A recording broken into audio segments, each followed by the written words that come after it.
Bonjour, je suis Gilles Robert, directeur de l'association Les Fils d'Ariane, qui est une association à but non lucratif, qui est une structure d'insertion par l'activité économique qui a pour objet l'accompagnement de personnes en difficulté sociale et professionnelle. Pour ce faire, nous avons un support d'activité qui est la collecte de TLC. Les TLC, ce sont les textiles, linge de maison, chaussures, textiles que nous collectons sur l'ensemble du territoire des Hautes-Alpes et une toute petite partie des Alpes de Haute-Provence, où nous collectons, trions et valorisons du textile. Donc nous accompagnons des personnes en difficulté sociale et professionnelle que nous recrutons dans le but de collecter et valoriser du textile. Les Fils d'Ariane ont un atelier de tri à Briançon, Embrun, Gap et Digne-les-Bains. Dans toutes ces villes, en fait, on collecte dans des collecteurs ce qui a été donné aux Fils d'Ariane. On trie dans nos ateliers ce qui est de bonne qualité. Ce qui est de bonne qualité est vendu dans nos friperies de Briançon, Embrun, Gap et Digne-les-Bains. Ce qui est de bonne qualité est recyclé par des entreprises partenaires en fait, qui sont vraiment des centres de tri et qui valorisent ce que nous ne pouvons pas nous valoriser à notre échelle. Chaque année, c'est environ 800 tonnes de textiles, linge de maison, chaussures qui sont collectés sur le territoire par les Fils d'Ariane. Les personnes que nous accompagnons à travers le travail sont éligibles à des contrats à durée déterminée d'insertion. Les personnes qui en bénéficient vont travailler au Fils d'Ariane pour une durée maximum de 24 mois. Et pendant qu'elles travaillent au Fils d'Ariane en étant chauffeur, opérateur ou opératrice de tri, vendeur ou vendeuse, on va les accompagner sur leur projet professionnel, c'est-à-dire que nous sommes une sorte de pied à l'étrier. Nous leur donnons pendant une période de maximum 24 mois un travail et un salaire, mais aussi nous préparons leur sortie des Fils d'Ariane en leur permettant, pendant leur parcours, de se former, de mettre en place un projet professionnel. Alors, les actions que nous menons, en fait, elles sont de deux ordres. Il y a d'une part notre activité économique qui est collecter le textile qui est donné sur le territoire, dans des collecteurs que la plupart des gens connaissent.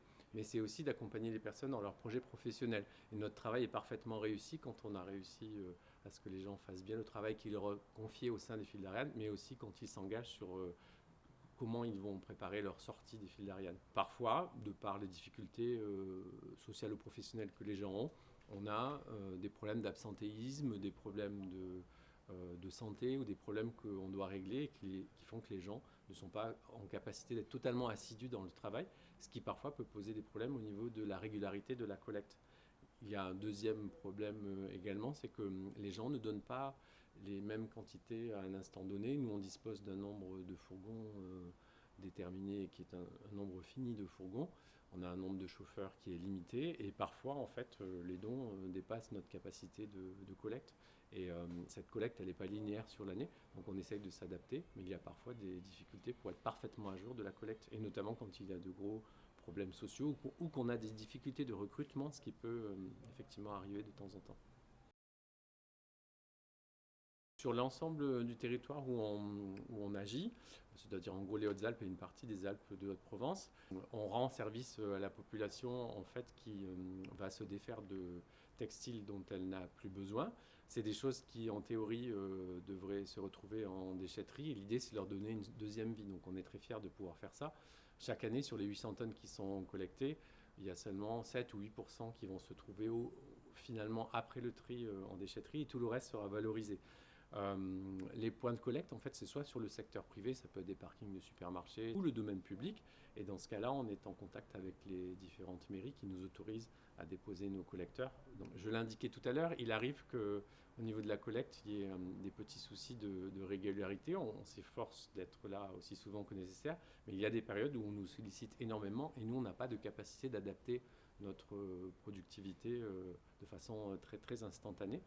On considère que ce qui est collecté et valorisé ne se retrouvant pas en déchetterie, on rend plutôt service au territoire. On rend aussi service aux clients de nos friperies qui peuvent trouver des vêtements de seconde main à des prix particulièrement abordables et qui ont une autre façon de consommer en n'achetant pas nécessairement du neuf. Donc du neuf et le développement durable, c'est vraiment un peu le point clé de notre action, puisqu'en fait, on évite que des choses aillent en déchetterie et on évite que des vêtements neufs soient fabriqués, puisque les gens achètent de la seconde main. Donc on a vraiment cette utilité au niveau du développement durable, et puis aussi une utilité sociale puisqu'on accompagne les personnes en difficulté. On est amené à ramener en déchetterie une toute petite partie des déchets ultimes de nos ateliers de tri qui se retrouvent dans des bennes au niveau des déchetteries, mais c'est encore une fois une toute petite partie de ce qui est trié, alors que ça aurait pu à l'origine se retrouver totalement dans les déchetteries.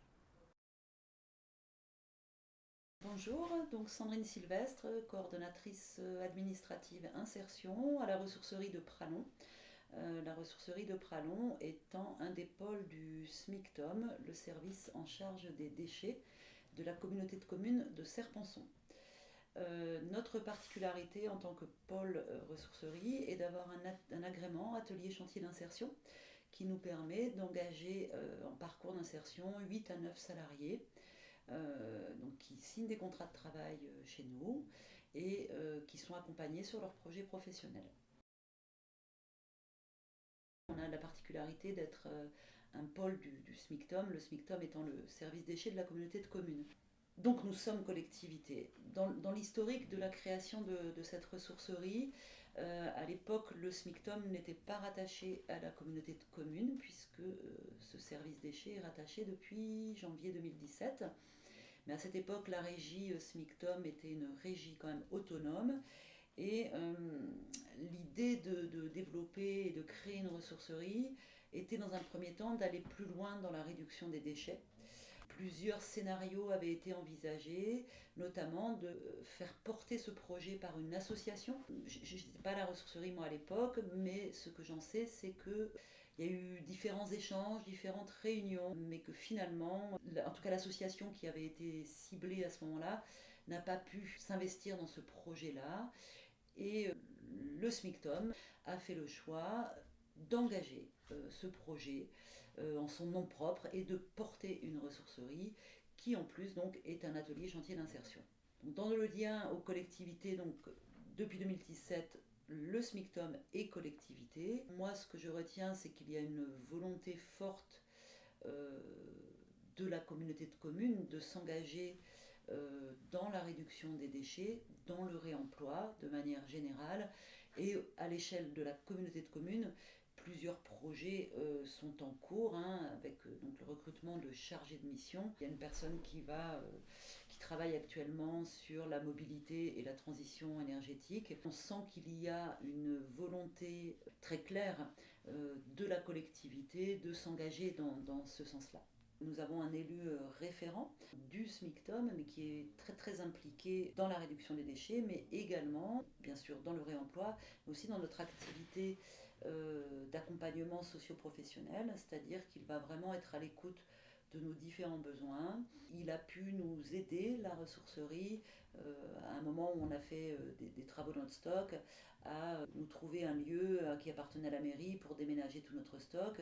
Et c'est quelqu'un qui, en tout cas, a à cœur à la fois d'aller plus loin dans la réduction des déchets, dans le remploi, mais également de permettre à des personnes qui ont besoin de travailler un projet professionnel de pouvoir bénéficier d'un accompagnement dans notre structure. Donc à ce niveau-là, en tout cas notre élu référent est quelqu'un qui est disponible et à l'écoute.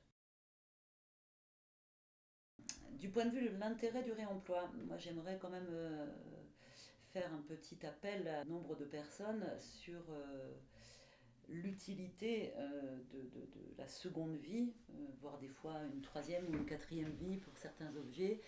Et c'est vrai que nous, on se rend compte à la ressourcerie, dans nos clients, qu'on n'a pas que des clients qui viennent pour des raisons économiques, parce qu'effectivement, on vend à très bas prix, nombre d'objets qui vont de la fourchette jusqu'au lave-linge en passant par une armoire normande.